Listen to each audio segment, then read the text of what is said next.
امریکہ اور یوکرین کے درمیان وہ ہو گیا جو شاید کسی نے سوچا بھی نہ تھا۔ یوکرین کے صدر ولادیمیر زیلنسکی اور امریکی صدر ڈونلڈ ٹرمپ کے درمیان ملاقات ایک سفارتی بحران میں تبدیل ہو گئی۔ زیلنسکی واشنگٹن اس امید کے ساتھ پہنچے تھے کہ وہ امریکہ کے ساتھ ایک اہم معدنی وسائل کا معاہدہ سائن کریں گے، مگر جیسے ہی دونوں کے درمیان میٹنگ میں کانفلکٹ ہوا، ٹرمپ نے نہ صرف یہ ڈیل ختم کر دی بلکہ زیلنسکی کو سخت تنقید کا نشانہ بناتے ہوئے فوراً وائٹ ہاؤس سے نکل جانے کا بھی کہہ دیا۔ یہ منظر کیمروں کے سامنے پیش آیا جہاں ٹرمپ نے زیلنسکی پر عالمی جنگ چھیڑنے کی کوشش کا الزام لگایا اور کہا کہ وہ امریکہ کی طرف سے کی گئی مدد کی قدر نہیں کر رہے۔ اس کے بعد تقریباً 45 منٹ تک جاری رہنے والی یہ ملاقات ایک تلخ لفظی جنگ میں بدل گئی اور آخرکار بغیر کسی معاہدے کے ختم ہو گئی۔ زیلنسکی کا یہ دورہ امریکہ اور یوکرین کے درمیان تعلقات کو مزید مضبوط کرنے کے لیے انتہائی اہم سمجھا جا رہا تھا۔ اس ملاقات کا اصل مقصد ایک ایسا معاہدہ تھا جس کے تحت امریکہ کو یوکرین کے نایاب منرلز تک رسائی ملتی،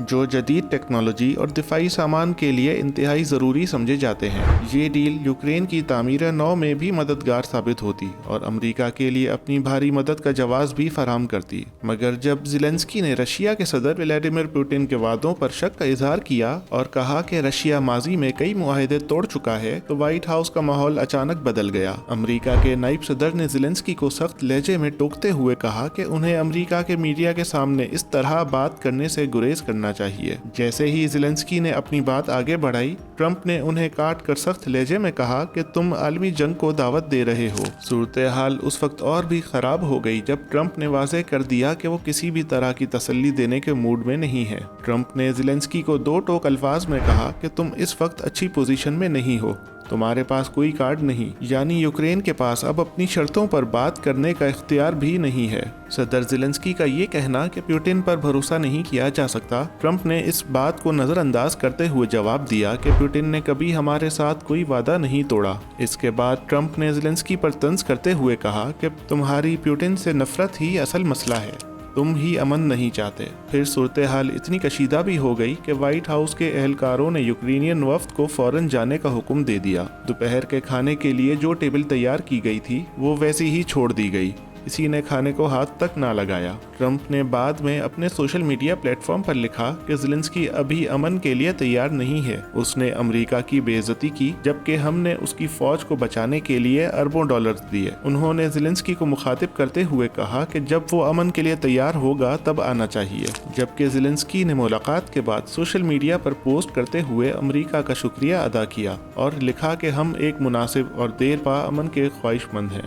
لیکن ایک ٹی وی انٹرویو میں انہوں نے اعتراف کیا کہ وائٹ ہاؤس میں جو کچھ ہوا یہ دونوں ملکوں کے لیے اچھا نہیں تھا۔ انہوں نے واضح کیا کہ یوکرین کسی بھی قیمت پر رشیا کی شرطوں پر امن نہیں کرے گا کیونکہ ہمیں مستقبل میں مزید حملوں کا خطرہ ہے۔ امریکی سیاست میں اس ملاقات کے بعد شدید رد عمل دیکھنے کو ملا۔ ڈیموکریٹ رہنماؤں نے ٹرمپ پر تنقید کرتے ہوئے کہا کہ وہ پوٹن کے ایجنڈے پر عمل کر رہے ہیں، یہاں تک کہ کچھ ریپبلکن رہنماؤں نے بھی صورتحال پر تشویش کا اظہار کیا۔ دوسری طرف یورپین یونین نے زیلنسکی کی حمایت میں آگے بڑھتے ہوئے اعلان کیا کہ یوکرین کو تنہا نہیں چھوڑا جائے گا۔